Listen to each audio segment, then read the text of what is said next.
ফিলিপাইনে আঘাত হেনেছে 6.9 মাত্রার শক্তিশালী এক ভূমিকম্প।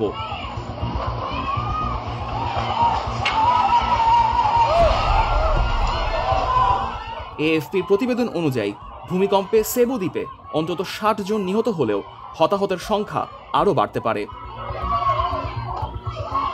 মার্কিন ভূতাত্ত্বিক জরিপ সংস্থা ইউএসজিএস জানায়, ভূমিকম্পটি স্থানীয় সময় মঙ্গলবার রাত 9:59 সেবু দ্বীপের উত্তর প্রান্তে 90,000 মানুষের শহর বোগোর কাছাকাছি আঘাত হানে।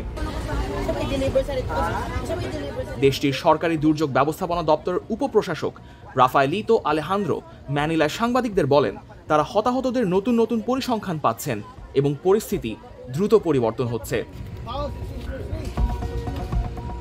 সেবু প্রদেশের গভর্নর পামেলা বারিকুয়াত্রো ফেসবুকে লেখেন, আহতের সংখ্যা এত বেশি যে অনেককে হাসপাতালের ভেতরে না নিয়ে বাইরে চিকিৎসা দিতে হয়েছে।